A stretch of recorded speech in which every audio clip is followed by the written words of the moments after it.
నమస్తే, welcome to prime time debate. కూటమి ప్రభుత్వం అధికారంలోకి వచ్చాక జగన్మోహన్ రెడ్డి టైంలో జరిగినటువంటి కబ్జాలన్నింటినీ, అక్రమాలన్నింటినీ బయటపెడుతున్న విషయం మనందరికీ తెలిసిందే. అయితే ఇప్పుడు తాజాగా ఆ లిస్టులోకి కొడాలి నాని వచ్చి చేరారు. ఇక కృష్ణా జిల్లా మల్లాయపాలెం అనే గ్రామంలో ఈయన చేసినటువంటి అక్రమం ఒకటి తాజాగా బయటకు వచ్చింది. అప్పుడు జగన్మోహన్ రెడ్డి హయాంలో పేదలకు ఇల్లు కట్టిస్తాం జగనన్న కాలనీలు అని పేరు చెప్పి 178 ఎకరాల స్థలాన్ని తీసుకున్నారని చెప్పి ఆ స్థలంలో మెరక పనులకు గాను 16 మంది నిరుద్యోగులకు అలాగే పేదవాళ్లకు కాంట్రాక్ట్ ఇస్తున్నామని చెప్పి 100 కోట్ల దాకా కొడాలి నాని నిధులను దారి మళ్లించినట్టు ఇప్పుడు వెలుగులోకి అయితే వచ్చింది. దీనిపై ఇప్పటికే కూటమి ప్రభుత్వం సీరియస్గా ఉంది. ఎంక్వైరీ కూడా మొదలుపెట్టినట్టు వార్తలు అయితే వస్తూ ఉన్నాయి. అసలు ఈ స్కామ్లో ఏం జరిగింది, కొడాలి నాని పాత్ర ఎంత, ఈ కొడాలి నాని ఇది ఒక్కటేనా, గతంలో కూడా ఈయనపై చాలా ఆరోపణలు వచ్చాయి. సో వాటన్నిటి గురించి కూడా ఈరోజు డిబేట్లో చర్చిద్దాం. మనతో పాటు డిబేట్లో పార్టిసిపేట్ చేసేందుకు స్టూడియోలో ఉన్నారు సీనియర్ జర్నలిస్ట్ దుర్గా కుమార్ గారు, అలాగే మరో senior journalist doctor Durga Vadlamani గారు. నమస్కారం సార్. నమస్కారం అండి.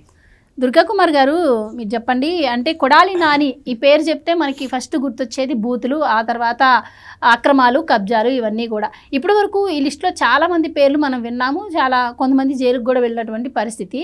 అయితే ఇప్పుడు కొడాలి నాని వంతు వచ్చింది. ఆయన ఏదో మరి మెరక చేపిస్తాము జగనన్న కాలనీలో పనులకు గానని చెప్పి 100 కోట్లు దారి మళ్లించారు, ఇందులో అమాయకులను కూడా బలి చేశారు అంటున్నారు. సో అసలు ఏం జరిగిందంటారు? కొడాలి నాని బోళా శంకరుడు అనుకుంటారమ్మా అందరూ. ఏంటంటే ఈ బూతులు తిడతా ఉంటాడు, గొడ్డం కొక్కుంటా, తర్వాత అదేంటి గుట్కాలు వేసుకుంటూ ఉంటాడు. అందరూ అనుకున్నారు ఏదో పై కనపడేట బోళా మనిషి తప్ప ఇతను ఆర్థికంగా కుంభకోణాలు చేశాడంటే అనుకోలే ఎవరు కూడా. అయితే ఆయన ఆ కుంభకోణాల్లో కూడా చాలా సైలెంట్గా చేసుకొచ్చాడు. ఇతరులేమో బయటపడ్డారు, ఈయన బయటపడలేదు. అది అన్నమాట. తర్వాత ఆయన మాట్లాడే పరుష పదజాలంతోనే అతను ఏంటంటే దృష్టిని ఆకర్షిస్తూ ఆ నీడలో చాలా అవినీతి దందాలు కూడా చేశాడు. ఇది జగనన్న కాలనీలకు సంబంధించి భూములు, వాటిని పల్లపు భూములు కొన్నారు ఎక్కువగాను. ఇక్కడ కూడా మల్లాయపాలెం అనేది ఒక ఉదాహరణ మాత్రం. అతని నియోజకవర్గంలో ఒక 178 ఎకరాలు పల్లపు భూములు కొని దాన్ని మట్టి తరలించడం కోసం, మెరక చేయటం కోసం అని దగ్గరలో ఉన్న చెరువులు, ప్రభుత్వ స్థలాలు ఏవి ఉంటే అవి అక్కడి నుంచి అలా తోలేశారు మట్టి. కానీ దాన్ని ఒక 30 కిలోమీటర్ల నుంచి తీసుకొచ్చినట్టుగా రికార్డులు సృష్టించారు. డోమా ఎవరైతే ఈ పథకంకి ఇది ఫండ్స్ ఇస్తారో ఆ ఫండ్స్ని ఏం చేశారంటే వీళ్ళు ఊళ్ళో ఒక 16 మంది పేద యువకుల్ని సెలెక్ట్ చేసి వీళ్ళకే ఆ కాంట్రాక్ట్ ఇచ్చినట్టు వాళ్ళ పేరు మీద అకౌంట్లు ఓపెన్ చేయించి ప్రభుత్వం నుంచి వచ్చే నిధుల్ని డైరెక్ట్గా వాళ్ళ అకౌంట్లోకి వేసేసారు. అంటే వాళ్ళు ఏమనుకున్నారంటే ఇందులో మనకేమన్నా మిగులుస్తారేమో చివరికి అకౌంట్లోనూ, కొంత వాళ్ళు తీసుకున్నప్పటికీ మనకు కూడా ఎంతో కొంత మిగులుతుందనే ఉద్దేశం మీద ఒప్పుకున్నందుకు అకౌంట్లు ఓపెన్ అయినాయి, డబ్బులు పడుతున్నాయి. అంతకుముందు వాళ్ళ అకౌంట్లో ఒక 5,000, 6,000 ఉండటమే ఎక్కువ. సహజంగా వ్యవసాయ కూలీల అకౌంట్లో ఎంత ఉంటాయి, వాళ్ళకి బ్యాంకులతో పనే ఉంటుంది. ఏమన్నా ప్రభుత్వ పథకాల మీద వచ్చాయో లేదు, ఎక్కడన్నా కొంత డబ్బు ఉంటే బ్యాంకుల్లో దాచుకుంటారు 5,000, 6,000. కానీ ఈ అకౌంట్లో ఒకేసారి కొన్ని కోట్ల రూపాయలు వచ్చి పడిపోతున్నాయి కదా అని పని ఏమన్నా అక్కడ ఉంటున్నాయా అంటే పడిన మరుక్షణమే కొడాలి నాని అనుచరుల పేరు మీద డ్రా చేసేసుకుంటున్నారు. ఇది ఒక ఉదాహరణ మల్లాయపాలెం అనేది. అట్లా నియోజకవర్గంలో చాలా గ్రామాల్లో లక్షలు కోట్లే పడినట్టు డ్రా చేసేసుకున్నారు. వీళ్ళు కూడా వాళ్ళని అడిగే పరిస్థితి ఏముంటుంది? కొడాలి నాని అంటే నియంత. ఆ నియోజకవర్గంలో ఎంత చెబితే అంతే. ఏ ఊర్లో అయినా ఎవరు కూడా ఆయన్ని ప్రశ్నించే పరిస్థితి ఉండదు. పెద్ద పెద్ద నాయకుల్ని అడ్డమైన బూతులు తిడుతుంటే ఇక మామూలు అడిగి వెళ్ళి ఏమంటే నా దాంట్లో ఫండ్ వేశారు కదా, మరి నాకు కూడా కొంత మిగల్చమని అడిగితే ఎట్లాంటి బూతులు తిడతాడో తెలుసు మనకి. ఈ విధంగా అయిపోయిన తర్వాత ఏమైందంటే ఇప్పుడు ఈ అకౌంట్స్ అన్నిటి మీద కూడా ఇంటెలిజెన్స్, ఇన్కమ్ ట్యాక్స్ ఇంటెలిజెన్స్ నిఘా ఉంటుంది. ఎవరైనా సేవింగ్స్ బ్యాంక్ అకౌంట్లో ఒక 20 లక్షలు కనుక ట్రాన్సాక్షన్స్ దాటితే వాటన్నిటినీ కూడా ఇంటెలిజెన్స్ వాళ్ళు పరిగణలోకి తీసుకుంటారు. ఆ అకౌంట్స్ డీటెయిల్స్ అన్నీ తెప్పించుకుంటారు. వీళ్ళకి మరి ఇన్ని కోట్లు టర్న్ ఓవర్ పడి తీసుకెళ్ళింది ఎవడనేది వాళ్ళకి తెలియదు కదా. వాళ్ళు ఇన్కమ్ ట్యాక్స్ నోటీసులు ఇచ్చారు. ఇన్కమ్ ట్యాక్స్ నోటీసులు ఇస్తే అవి పట్టుకుని అక్కడ అసలు డ్రామా అక్కడ మొదలవుతుంది. ఈ ఇన్కమ్ ట్యాక్స్ నోటీసులు ఇచ్చారని ఈయన దగ్గరికి వెళ్ళారు. ఇన్కమ్ ట్యాక్స్లు అదేం అవుతారా మీకు, ఏమవుతుంది, మేము ఒక పని చేస్తాము, నువ్వు చచ్చిపోయినట్టుగా నీకు డెత్ సర్టిఫికెట్ ఇచ్చేస్తాము, ఇక నీకు వాళ్ళు నోటీసులు ఇవ్వరని. డెత్ సర్టిఫికెట్ ఇవ్వటం అంటే వీళ్ళకి తమాషాగా ఉంది. ఇక అతను ఒక సివిల్ లైఫ్లో లేనట్టే.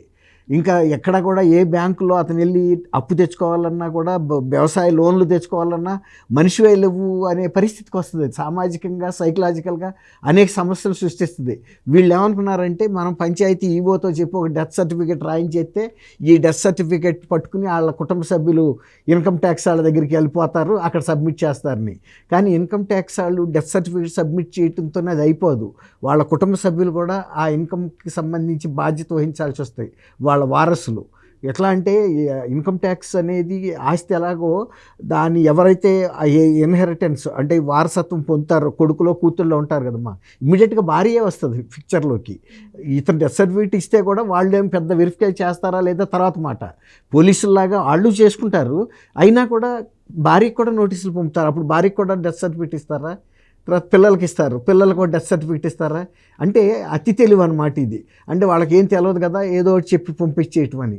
ఇంకా పైగా డబ్బులు ఎక్కడి నుంచి వస్తున్నాయని వాళ్ళు అడిగితే, లేదురా అంతకుముందు మేము ఒక సినిమా తీద్దామని పెద్ద డైరెక్టర్కి మేము పెద్ద ఎత్తున అడ్వాన్సులు ఇచ్చాము, అడ్వాన్సులు ఇస్తే ఆ సినిమా అతను తీయలేదు, మా డబ్బులు మాకు ఇచ్చేయమన్నాము, అందుకని ఒకేసారి మా అకౌంట్లో అంత డబ్బులు వేస్తే తేడా వస్తుంది, మాకు ఇన్కమ్ ట్యాక్స్ గొడవలు వస్తాయి అని మీ నామమాత్రంగా మీ పేర్ల మీద వేయించి మేము తీసుకున్నామని చెప్పారు. అట్టా కూడా అంటే వాళ్ళకి అనుమానం వచ్చింది, ఇది ఇక్కడ ఏదో కుంభకోణం జరుగుతుంది మన పేరు మీద, మళ్ళీ రేపు మనం దీనికి బాధ్యత వహించాల్సి వస్తుంది, ఇది గవర్నమెంట్ నుంచి వస్తున్న పేమెంటు, రేపు ఏదన్నా కేసు అయితే మన మీదకి వస్తుంది అనుకుని వాళ్ళు అనుమానం వ్యక్తం చేస్తే దానికి ఏం చెప్పారు, సినిమా డైరెక్టర్ ఒక ప్రైవేట్ వ్యక్తికి మేము డబ్బులు ఇచ్చాము, ఆ సినిమా మేము తీయటలేదు కాబట్టి మా డబ్బులు మాకు ఇవ్వమన్నాము, అతను ఇవ్వటం మొదలుపెట్టాడు, మా అకౌంట్లో వేస్తే మేము ప్రైవేట్గా ఇచ్చిన బ్లాక్ మనీ ఇది కాబట్టి మీ అకౌంట్ల ద్వారా ఇచ్చుకుంటూ వస్తున్నాడు అని నచ్చ చెప్పారు.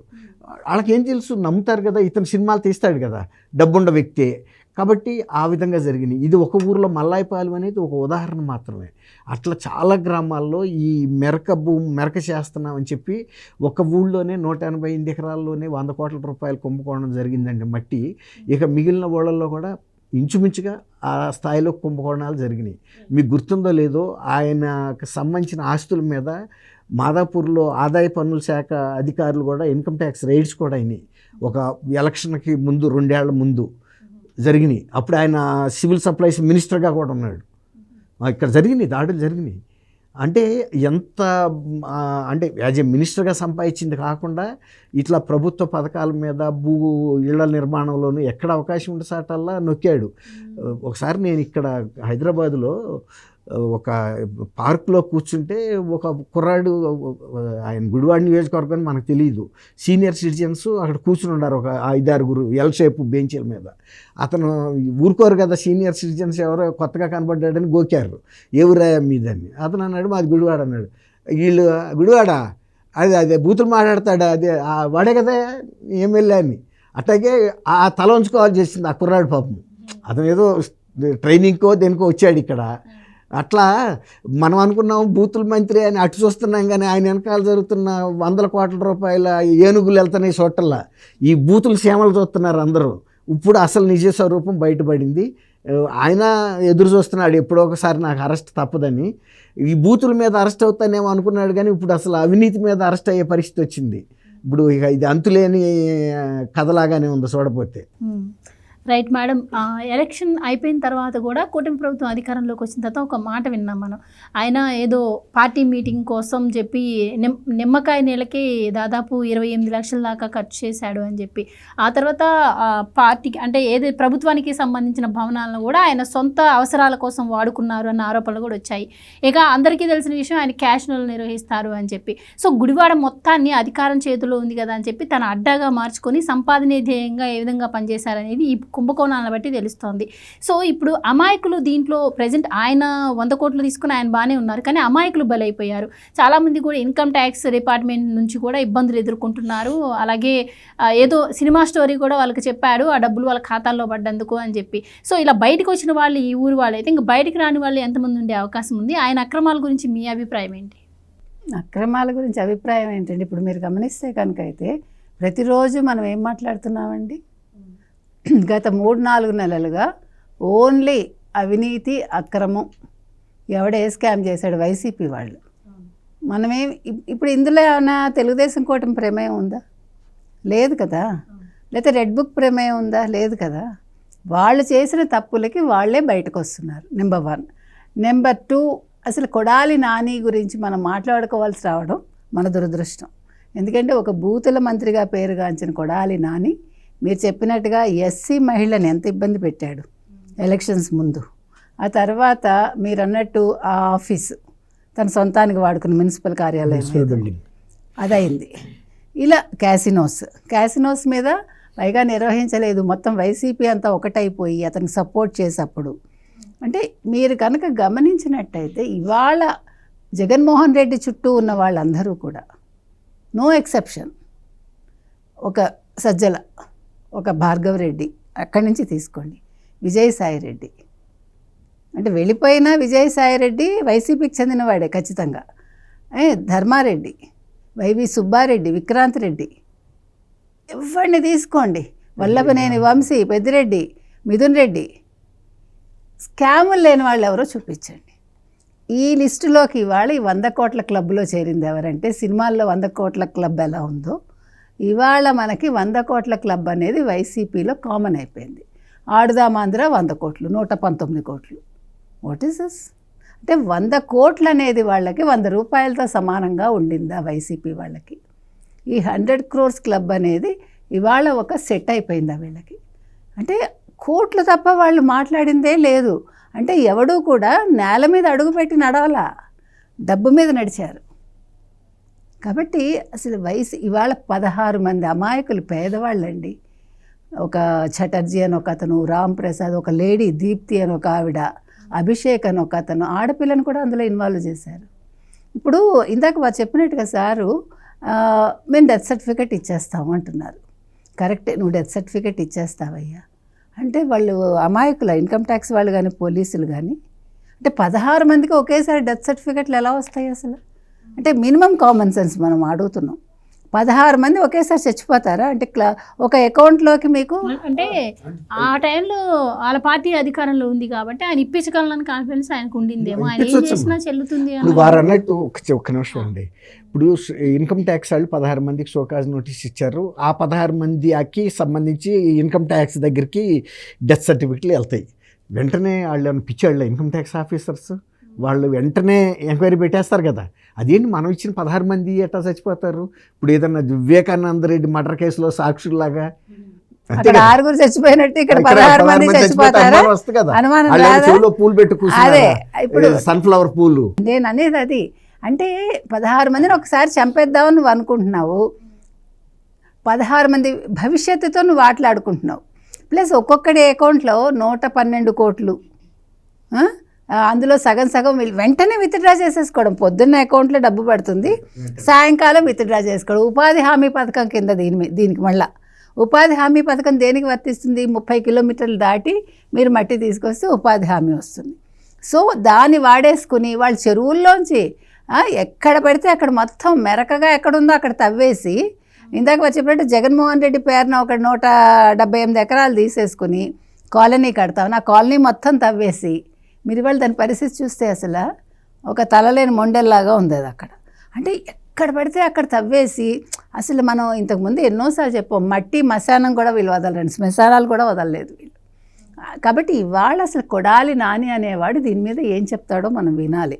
బికాజ్ మీరు అసలు గమనించారో లేదో, మనందరికీ కూడా మనకి సంబంధం లేకుండా, అంటే పార్టీలతో సంబంధం లేకుండా అతను మాట్లాడిన మాటలు, చంద్రబాబు నాయుడు గారిని కావచ్చు, లోకేష్ని కావచ్చు, అసలు వింటుంటే మీకు ఇలా ఒళ్ళు అంటుకుపోతుంది. ఎందుకు ఇట్లా మాట్లాడతారు వీళ్ళు? ఏంటిది ఇంత క్రోధం ఎందుకు ఒక మనిషి మీద ఇంకో మనిషికి? నువ్వు ఒక పార్టీలో ఉన్నావు కరెక్టే, కానీ నువ్వు ఎక్కడి నుంచి వచ్చావు? తెలుగుదేశం నుంచి వచ్చావు కదా. నీ దౌర్భాగ్యం కాకపోతే, నీ దౌర్భాగ్యం కాదు, నీలాంటి వాడిని పెట్టుకున్నందుకు వాళ్ళ దౌర్భాగ్యం. అలాంటి తెలుగుదేశం నుంచి వచ్చి నువ్వు తెలుగుదేశం వాళ్ళని తిట్టి, ఇవాళ ఒక జగన్మోహన్ రెడ్డి అండ చూసుకుని మీరు 100 కోట్ల క్లబ్లో చేరిపోయి, ఇవాళ నీకు జగన్మోహన్ రెడ్డి ఇవాళ నేను ఎలా కాపు కాస్తాడు? ఇది కావాలి ఇప్పుడు. ఎందుకంటే పోసాన్ని పట్టించుకోవట్లేదుగా. ఎందుకు పట్టించుకోవట్లేదు? పోసాన్ అనేవాడు ఫస్ట్ రోజే తెలివి తక్కువగా భయపడిపోయి ఓ సజ్జల రామకృష్ణారెడ్డి, ఓ సజ్జల భార్గవ రెడ్డి పేరు చెప్పాడు. ఈ మధ్యకాలంలో ఎవరైనా వాళ్ళతో టచ్లో ఉన్నది, 2 వెళ్ళారు. ఓసారి వెళ్ళినప్పుడు గుండెపోటు, అంబటి రాంబాబు వెళ్ళాక ఇంకోటి జరిగింది. ఇవాళ ఏం మాట్లాడాడు? ఇవాళ భారతీరెడ్డిని ఇరికిచ్చాడు, సాక్షి వాళ్ళు నాకు పంపించారు. అలాగే ఇప్పుడు కొడాలి నాని కనుక అరెస్ట్ అయితే కొడాలి నాని ఖచ్చితంగా ఎవరో ఒకరిని ఇరికిస్తాడు. అది జగన్మోహన్ రెడ్డిని ఇరికించక్కర్లేదు, అక్కడ సజ్జలనైనా ఇరికించవచ్చు, లేకపోతే ఇంకోటినైనా ఇరికించవచ్చు. సో ఇప్పుడు ఏం జరుగుతోందంటే మొత్తం వైసీపీలో ఏం జరుగుతుందంటే ఒకళ్ళనొకళ్ళు అంటే ఎవడి నెత్తిన బురదేసేద్దాం, ఇవాళ నేను అరెస్ట్ అయ్యాను నాతో ఆగిపోకూడదు. ఎప్పుడూ కూడా ఏమనుకుంటాటంటే, ఇప్పుడు మీకు తెలుసో లేదో, ఒకళ్ళు నీళ్ళల్లో పడిపోయారనుకోండి, మీరు ఎప్పుడూ కూడా చెయ్యి అందించకూడదు, జుట్టు పట్టుకుని లాగాలి వాడిని పైకి. లేదంటే చెయ్యి ఇచ్చారంటే వాడు మిమ్మల్ని లాగేస్తాడు. అంటే నా ప్రాణంతో పాటు మిమ్మల్ని లాక్కెళ్ళిపోవాలి, అది కాన్సెప్ట్. అంటే అది అది ఆ టైంలో అలాగే ఉంటుందిట. కాబట్టి వీడేమనుకుంటాడు, నేనొక్కడినే మునిగిపోవడం ఏంటి, వాడిని కూడా ముంచాలి. కానీ జగన్మోహన్ రెడ్డిని డైరెక్ట్ ముంచడానికి ఎందుకంటే ఇన్స్ట్రక్షన్స్ ఉంటాయి కాబట్టి. ఇంకొకటి, జగన్మోహన్ రెడ్డి ఏ ఇష్యూలోనూ కూడా డైరెక్ట్ ఇన్వాల్వ్మెంట్ ఉండదు. మీరు గమనిస్తే విజయసాయిరెడ్డి లాగా, విజయసాయిరెడ్డి మొన్న ఏం చెప్పాడు, నాకు సంబంధం లేదని చెప్పానండి, ఇగో ఇలా చేతులు చూపించి ఇలాగే చెప్పాడు. నేను ఏ రకంగానూ నాకు అందులో ఇన్వాల్వ్మెంట్ లేదు, నేను చార్టెడ్ అకౌంటెంట్ అంతే అని చెప్పాడా లేదా? అలాగే అంటే ఇవాళ మీకు ఏమర్థమవుతుంది, Vijayasai Reddy and Jaganmohan Reddy they are travelling together. ఇవన్నీ కూడా నాటకాలు. కాబట్టి రేపొద్దున వీళ్ళిద్దరూ సేఫ్గా ఉంటారు. పోయేది మొత్తం పార్టీలో మిగతా వాళ్ళందరూ. ఇవాళ అందరూ ఇరుక్కున్నారండి, పరోక్షంగా ప్రత్యక్షంగా ప్రతి వాడు ఇరుక్కున్నాడు. ఇవాళ శ్యామల అందులో ఇరుక్కోవాలా బెట్టింగ్ యాప్లో. కాబట్టి వీళ్ళందరూ జగన్మోహన్ రెడ్డిని తక్కువ అంచనా వేశారు. డబ్బులు ఇస్తున్నాడు, మనం పనిచేస్తున్నాం, మనకేంటి అనుకున్నారు. ఇవాళ ఈయన కూడా రెచ్చిపోయి 100 కోట్లు ఇవాళ చేశాడు. 100 కోట్లతో ఆగిందో ఇంకా ఎక్కువ ఉందో వారు చెప్పినట్టుగా. ఏది ఏమైనా ఒక్కొక్కటి ఇరుక్కున్నాడండి. సో వైసీపీలో రేపొద్దున్న వైసీపీ పార్టీ అనేది ఉంటుందా ఉండదా అనేది ఇవాళ ఒక సందేహం మనకి. రైట్. ఇప్పుడు కొడాలి నాని పేరు వినిపిస్తోంది. మనం కూటమి ప్రభుత్వం అధికారంలోకి వచ్చాక చూసాం చాలామంది పేర్లు. ఇప్పుడు మేడం చెప్పినట్టు పెద్దిరెడ్డి దగ్గర నుంచి మొదలు పెడితే చాలామంది పేర్లు కూడా మనకు వినిపించాయి. కానీ వల్లభనేని వంశీ అరెస్ట్ జరిగినప్పుడు ఆయన జైల్లో పరామర్శించడానికి జగన్మోహన్ రెడ్డి గారు, కొడాలి నాని గారు వెళ్ళారు. ఆ టైంలో ఆయన ఒక మాట అన్నారు, అంటే అరెస్టులు చేసుకుంటారా చేసుకోండి, వల్లభనేని వంశీ ఏమైనా చనిపోయాడు, అరెస్ట్ చేస్తే చేసుకుంటారా చేసుకోండి అని. అంటే సో వీళ్ళ అరెస్టులకు కూడా ఇప్పుడు భయపడట్లేదు. అంటే ఎలాగో వాళ్ళు మేము చేసాము, మా దగ్గర కూడా ఎప్పుడో ఒక రోజు వస్తుంది అని చెప్పి. సో ఆ నేపథ్యంలో మరి ఇంకా ఎలా చూడొచ్చు అంటారు? మరి నెక్స్ట్ అరెస్టు కొడాలి నానిదే ఉండబోతుందంటారా? కొడాలి నానిది అంటే ఇది అతను మాట్లాడిన మాటలు అతను ఈ క్వార్టరీలో అంతర్భాగంగా ఉండటం ఒకటమ్మా. ఇంతకుముందు ఆయన చెప్పినట్టు వాళ్ళు ప్రభుత్వం ఏం చేసిందంటే ఈ భూములు కొనటం అనేది ఆవు భూములని, చౌడు భూములు అనమాట. అవి పల్లపు ప్రాంతాలు, ఒక చెరువుల్లాగా ఉంటాయి. అవి ఎవరు కూడా కొనరు. వీళ్ళు వైఎస్ఆర్సీపీ ప్రభుత్వంలో భూసేకరణ పేరుతో అవన్నీను కొని, సపోజ్ అది ఎకరం 3 లక్షలు అనుకోండి, ఒక 50 లక్షలకు కొన్నట్టు రైతుల దగ్గర. వాళ్ళకి ఏంటంటే 3 కాదు, వీళ్ళు 5 కూడా ఇచ్చారు. మిగిలిన 45 లక్షలు నొక్కేశారు. వాళ్ళకి చెప్పారు ముందే రైతులకి, బాబు మీకు 5 కూడా ఇస్తాం, మీకు మాకు ఈ భూమి అంతా అమ్మండి, ఆవ భూమి. అమ్మారు. 3 కూడా రాని 1,00,000, 2 లక్షలు కూడా ఉండని భూమికి 5 లక్షలు వస్తే వాళ్ళకి నష్టం ఉంది.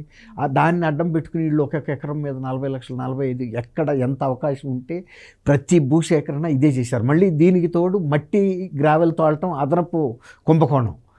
ప్రతి సాట భూమి కొన్నదానికన్నా మెరక తోలటానికి ఇంత మెరక తోలిన తర్వాత మొన్న భారీ వర్షాలు వచ్చినప్పుడు చాలా వీళ్ళు చూపించారు, ఎవరు లబ్ధిదారులు గెడబొంగేసి ఇదిగో ఇంత లోతులో ఉంది, వాళ్ళు నుంచుని చేతులు ఎత్తి చూపించారు, ఈ మాకు ఇచ్చిన ఇళ్ల స్థలాలు దీని కింద మేము ఈ కట్టుకున్నాం బేస్మెంట్లని. అంటే ఈ భూ కబ్జాలు అనేది, భూ కుంభకోణాలు అనేది చాలా భారీ ఎత్తున జరిగింది. ఇప్పుడు దీని తర్వాత అరెస్ట్, ఇప్పుడు మొన్న మీరు వంశీ దగ్గరికి వెళ్ళి చెప్పారు కదా, ఇదిగో రేపు ఈయన కూడా అరెస్ట్ చేస్తారని. ఆయనకెందుకు తెలియదు? ఈ మొత్తం కుంభకోణంలో డబ్బంతా ఎవరైతే ఎమ్మెల్యేలు కానీ మినిస్టర్లు తిన్నారనుకుంటే పొరపాటు. అక్కడి నుంచి లింకు తాడేపల్లి ప్యాలెస్కి ఉంది. తాడేపల్లి ప్యాలెస్కి డైరెక్ట్గా తీసుకోవాల్సిన అవసరం లేదు. మధ్యలో క్వశ్చన్ వీళ్ళు ఉన్నారు, సజ్జల లాంటి వాళ్ళు. ఇప్పుడు వాళ్ళు తీసుకుంటున్నారని చెప్పగలుగుతారు తప్ప మేము జగన్మోహన్ రెడ్డికి ఇచ్చామని చెప్పలేరు. కానీ అల్టిమేట్ బెనిఫిషరీ జగన్మోహన్ రెడ్డి. ఇప్పుడు రేపు సజ్జల అనేక కేసుల్లో అరెస్ట్ అవుతాడు. అరెస్ట్ అయినప్పుడు నువ్వు ఎవరి మీద నిన్ను చెప్పారు అంటే జగన్మోహన్ రెడ్డి చెప్పాడని చెప్పాలి తప్ప తనకన్నా కిందాడి పేరు చెప్పలేడు కదా. నాకు ఫలానా ఎమ్మెల్యే చెప్పాడు, లేకపోతే ఫలానా మండల అధ్యక్షుడు చెప్పాడు అని చెప్పలేడు కదా. కాబట్టి అల్టిమేట్ బెనిఫిట్ ఇప్పుడు వివేకానంద రెడ్డి గారి కేసులో సూత్రధారులు ఎవరైతే ఉన్నారో, అట్లాగే ఈ రాష్ట్రంలో జరిగిన మొత్తం భూ కుంభకోణాలు, ఇళ్ల స్థల సేకరణకు సంబంధించి ఇలాంటి ప్రతిదీ కూడా మూలాలు తాడేపల్లి ప్యాలెస్లోనే ఉంటాయి. ఇవాళ కాకపోతే రేపైనా సరే, ఇప్పుడు ఇతను అరెస్ట్ అవ్వటం పెద్ద విషయం కాదు. ఇతను కొడాలి నాని అరెస్ట్ అవ్వటం చాలా చిన్న విషయం. ఇవాళ వంశీ కూడా మళ్ళీ ఇంకొక కేసులో కూడా మళ్ళీ రిమాండ్లోకి వెళ్ళాడు. వేరే ఇంకొక కేసు బయటకు వచ్చింది ఇప్పుడు. అదేంటంటే అతను శ్రీధర్ రెడ్డి అనే అతనికి సంబంధించిన కేసరపల్లి కాదు, ఒక ఊర్లో, అది ఆత్కూరు పోలీస్ స్టేషన్ లిమిట్లోకి వస్తుంది. 8.19 ఏకర్స్ బలవంతంగా అతను నాతో అమ్మిచ్చాడని అతను ఫిర్యాదు చేస్తే ఇప్పుడు దాని మీద నా Gannavaram first class judicial magistrate ముందు హాజరుపరిచినప్పుడు రిమాండ్కి పంపారు. ఆయన అడిగాడు న్యాయాధికారి, ఏంటి మీకు ఎట్లా ఉంది పరిస్థితి జైల్లో అని అడుగుతారు కదా కామన్గా. ఇనుప మంచమే ఇచ్చారన్నాడు. ఆయన అప్పుడు అడిగింది మంచం అడిగితే ఇచ్చారు. అది ఇనుప మంచమా రాగి మంచమా ఎవరికి తెలియదు. ఇప్పుడు చెప్పాడు ఆయన. కానీ దాని మీద పొరుపు కావాలన్నాడు. తర్వాత కుర్చీ ఏమో నాకు ఫైబర్ కుర్చీ కావాలని అడిగితే మరి మీరు ప్రైవేటు లాయర్ ద్వారా పెట్టండి మీకేం కావాలని. అంటే దానిలో ఉన్న అవకాశాన్ని బట్టి మళ్ళీ ఇవ్వాలి. ఇప్పుడు ఏ ఆర్డర్లో మా దీంట్లో రిమాండ్ ఆర్డర్లో ఏముందో అవి మీకు ఇచ్చారు అని చెప్పాడు ఆయన. రిమాండ్ ఆర్డర్లో అప్పుడు పొరుపు అడగల. ఫస్ట్ నాకు మనసు ఉంటే చాలు, నాకు టెయిల్ బోన్ ఫ్రాక్చర్ అయింది అన్నాడు కదా. అట్లాగే ఇప్పుడు కొడాలి నాని విషయంలో కూడా రేపు అరెస్ట్ అయిన తర్వాత మళ్ళీ ఆయన ఏమి డిమాండ్లు, నాకు రోజు ఎన్ని ప్యాకెట్లు ఎన్ని కిలోలు గుట్కా తింటాడో తెలవదు. ఇప్పుడు ఆయనకు మందుల గురించి కాకపోయినా గుట్కా అయితే ఖచ్చితంగా కావాలి. మరి ఆ జైళ్ళలో గుట్కాలు మరి ఇచ్చే అధికారం ఉంటుందా ఉండదా ఏమో తెలియదు.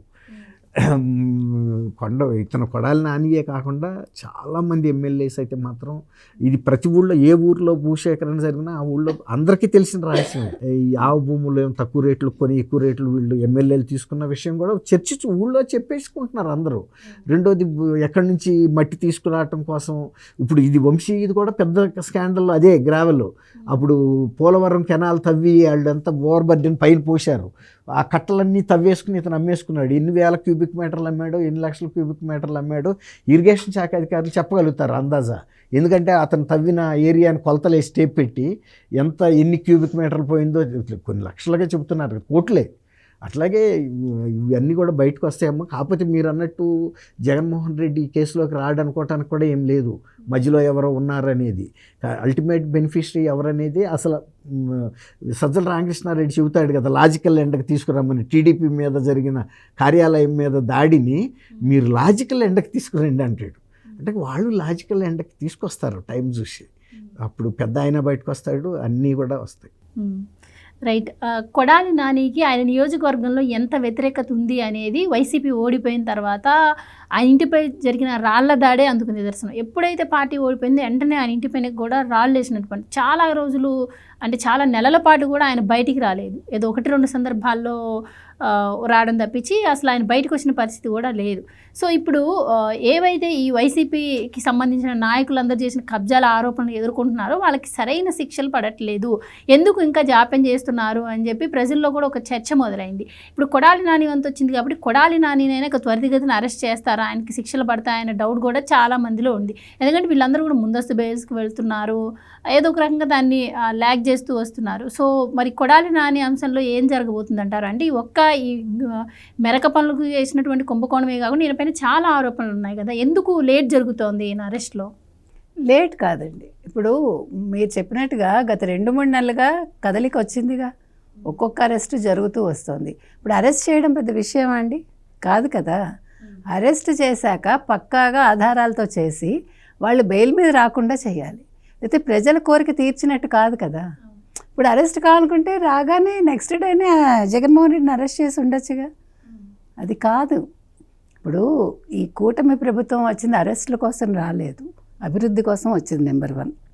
నెంబర్ 2, వీళ్ళని అరెస్ట్ చేశాక ఎవడూ కూడా బయటకు వచ్చేసి కాలర్ ఎగరేసుకోకూడదు. మీరు గమనిస్తే వల్లభనేని వంశీ ఫస్ట్ ఉన్న దూకుడు ఎలా ఉంది, వాళ్ళ ఆవిడ ఏం మాట్లాడారు, తర్వాత ఏమైంది, ఇవాళ ఎవరైనా మాట్లాడుతున్నారా, భార్య బయటకు వచ్చారా? పోసాని కృష్ణమురళి ఎగిరాడు. ఫస్ట్ రోజు ఎలా ఉన్నాడు, రెండో రోజు ఎలా ఉన్నాడు, మూడోసారి ఎలా ఉన్నాడు, ఇవాళ ఎలా ఉన్నాడు? ఇవాళ తలంచుకుని కామ్గా వెళ్ళాడు. వాళ్ళ ఆవిడ బయటకు వచ్చారా? రాదు.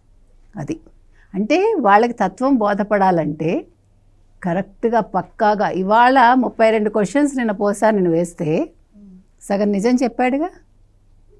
ఇవాళ చెప్పాడు కదా నిన్న. ఏం చెప్పాడు మరి? ఎందుకు చెప్పాడు?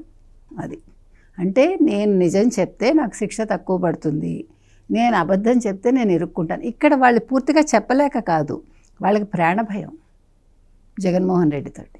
లేకపోతే ఎవరు పోసాని కృష్ణమురళి లాంటి వాళ్ళు ఫస్ట్ రోజే తత్వం తెలియక రామకృష్ణారెడ్డి పేరు ఎప్పుడైతే చెప్పేశాడో, భార్గవరెడ్డి పేరు ఎప్పుడైతే చెప్పేశాడో, మళ్ళా వైసీపీ వాళ్ళు అతని మొహం ఒకళ్ళిద్దరు చూశారు. చూసింది కూడా వేరే రీజన్ కోసం చూశారు తప్ప పోసానికి సహాయం చేయటానికి కాదు. ఇవాళ ఎప్పుడైతే సాక్షి పేరు చెప్పి భారతీరెడ్డి పేరు బయటపెట్టినట్టు అయిందో, ఇవాళ ఇంకెవడు కూడా వైసీపీ వాడు ఆయన మొహం చూడు. ఇప్పుడు ఆయన కోరుకోవాల్సింది ఏంటంటే తక్కువ శిక్ష పడాలి, నాకు శిక్ష అయితే పడి తీరుతుంది. అలాగే మీరు కొడాలి నాని విషయానికి వచ్చేసరికి మీరు 1 by 1 జరుగుతుంది. ఏం జరుగుతుంది? మీరు ఇప్పుడే అన్నారు ఇంకా చాలా కేసులు ఉన్నాయని. సో ఇవాళ ఈ 100 కోట్ల స్కామ్ ఏదైతే ఉందో దీని మీద అరెస్ట్ చేశాక ఒక్కొక్క కేసు ఇవాళ పోసానికి 17 కేసులు ప్లస్ నిన్న వినండి వల్లభనేని వంశీకి మళ్ళీ ఇంకో కేసు వచ్చింది. నిన్న 9 లక్షల కేసు ఒకటి పోసాని మీద పడింది. సో ఇట్లా వీళ్ళకి పోలీస్ స్టేషన్ యాత్ర అనేది ఒక్కొక్కడికి రుచి చూపిస్తారు. రుచి చూపించాక మొన్న పొన్నవోలు ఏడ్చినట్టుగా ఈ స్టేషన్కి వెళ్ళి బెయిల్ తెచ్చేలోపు ఇంకో స్టేషన్లో వేస్తున్నారండి, అక్కడికి పరిగెట్టేలోపు ఇంకో స్టేషన్ వేస్తారు. తప్పు చేసినప్పుడు మీకు తెలియాలా బాధ? ఇప్పుడు పరిగెట్టడానికి ఎందుకు ఏడుస్తున్నారు మీరు? ఇంకొకటి ఇవాళ ఆంధ్రప్రదేశ్లో ఏం జరుగుతోందంటే న్యాయవాదులు కావాలి అని వైసీపీ వాళ్ళు గగ్గోలు పెడుతున్నారు. మా దగ్గర డబ్బులున్నాయి, మమ్మల్ని రక్షించండి. ఇవాళ కోర్టులు కిటకిటలాడిపోతున్నాయి. ఇవాళ లా చదువుకున్న వాళ్ళందరూ అదృష్టవంతులు ఏపీలో వైసీపీ వల్ల. అంటే వాళ్ళు దోచుకున్నదంతా కూడా ఇవాళ బయటికి రావాలంటే యూ హ్యావ్ టు వెయిట్. మీకు ఓపిక ఉండాలి. ఏడాది కాలేదండి ప్రభుత్వం వచ్చి. ప్రజలు తొందరపడకూడదు. ప్రజల కోరిక తీరాలంటే మొత్తం ఎవిడెన్స్లు బయటకు వచ్చి, ఇప్పుడు నిన్న పోసానికి చూపించారు వాళ్ళు, ఇగో ఇది నువ్వు మార్ఫింగ్, ఇది ఎలా చేసావు అన్నాక చెప్పాడు. నాకు ప్రెస్ మీట్లు సాక్షి వాళ్ళు పెట్టారు, వాళ్ళు పెట్టి నన్ను పిలుస్తారు, నాకు స్క్రిప్ట్ ఇస్తారు, నాకు వీడియోస్ ఇస్తారు, నాకు ఫొటోస్ ఇస్తారు, నువ్వెందుకు చూడలేదు, నేను పట్టించుకోలేదు, సాక్షి నుంచి వచ్చింది అనుకున్నాను. అక్కడ మునిగిపోయాడు. కాబట్టి ఇలా జరుగుతుంది. ఇది ప్రొసీజర్. కాబట్టి ప్రొసీజర్ జరగాలంటే టైం పడుతుందండి. కంగారు పడితే అరెస్ట్ అవుతారు, అంతే, బయటకు వస్తారు. కంగారు పడకుండా ఓపిక పడితే అరెస్ట్ అయ్యాక వాళ్ళు జైల్లో ఉండి చివరి జీవితంలో వాళ్ళు బయటకు వస్తారు. అప్పటికి అన్నీ అంటే కష్టసుఖాలు తెలుసుకుని నోర్లు అదుపులో పెట్టుకుని వైసీపీ వాళ్ళు వచ్చేసరికి వాళ్ళ మనవాళ్ళు రెడీగా ఉంటారు. రైట్. ఫైనల్గా సార్, ఇప్పుడు ఎవరైతే ఈ వైసీపీ తరఫున ఆరోపణలు ఎదుర్కొంటున్నారో వీళ్ళందరూ వేల కోట్లు కాజేశారు. సో వీళ్ళందరికీ శిక్షలు అంటే వాళ్ళు చేసిన ఆరోపణలకి వాళ్ళకి పడే శిక్షలు కూడా చాలా తక్కువనే చెప్పొచ్చు. కానీ ప్రజల నుంచి వినిపించే డిమాండ్ ఏంటంటే వీళ్ళకి శిక్షలు పడడం అటుంచితే వీళ్ళ దగ్గర నుంచి ఏవైతే వీళ్ళు కొట్టేశారో ఆ మనీని రెవెన్యూ రికవరీ యాక్ట్ తీసుకొచ్చి ఆ మనీని రికవరీ చేస్తే అదే వాళ్ళకి సరైన శిక్ష అన్న డిమాండ్ కూడా వినిపిస్తుంది. సో ఆ రకంగా జరిగే అవకాశాలు ఉంటాయంటారు. ప్రభుత్వం కూడా అటువైపుగా దృష్టి సారించాలంటారు. ఇప్పుడు అట్లా సారించాలంటే ఫస్ట్ జగన్మోహన్ రెడ్డి గారి వైపు నుంచి సారించాలి. ఎందుకంటే ఆయన మీద ఉన్న కేసెస్ మొత్తం విచారణ పూర్తయి సిబిఐ కోర్టులో ఇన్వెస్టిగేటివ్ ఫైండింగ్స్ కూడా వెయిటింగ్లో ఉన్నాయి. అక్కడ 45,000 కోట్ల రూపాయల మనీ ప్రాపర్టీస్ సీజర్లో ఉన్నాయి. అట్లా కనుక రెవెన్యూ రికవరీ యాక్ట్ కనుక చేస్తే దానికన్నా మించిందే ఉంది. వీళ్ళు జైల్లో ఉండటం వలన గవర్నమెంట్కి అదొక బొక్క. వీళ్ళకి ఫుడ్ పెట్టాలి, తర్వాత వీళ్ళకి మందులు మాకులు ఇవన్నీ చేయాలి. దీనికన్నా ముందు డబ్బులుగా కనుక వాళ్ళని రికవరీ చేసేస్తే గాలి తీసిన ట్యూబుల్లాగా అయిపోతారు ఫస్ట్. తర్వాత ఆ డబ్బుని ప్రజా సంక్షేమానికి ఉపయోగించవచ్చు. వీళ్ళు జైల్లో కూర్చోవటం వలన ఎవడికొచ్చే లాభం ఏముంది? ఇప్పుడు కసబ్ను కూడా మన దేశం జైల్లో పెడితే ఆడు చివరికి బిర్యానీలు పెట్టలేదని కూడా ఫిర్యాదు చేశాడు. నిన్న కూడా ఎవడు అనిల్ కూడా అదే చెప్పాడు. న్యాయమూర్తికి చెబితే నువ్వు తిన్నదే నేను కూడా తిన్నానని చెప్పాడు ఆయన. అంటే వాడు ఏమనుకుంటున్నాడు అంటే నేను జైల్లో ఉండటం ఒక ప్రివిలేజ్, పోలీసులకు చిట్కైతే బిర్యానీ రావాలి అన్న ఇదిలో, అంటే కంఫర్ట్స్ కూడా అట్లా దగ్గరుండి పొరుపులో ఎన్ని సదటం చూశాం కదా. కాబట్టి పోలీసులతో వీళ్ళకి సేవలు చేయించే బదులు జైలు వాళ్ళతోనూ రెవెన్యూ రికవరీతో కనుక జరిగితే దానంత బెస్ట్ సొల్యూషన్ ఇంకోటి ఉండదమ్మా.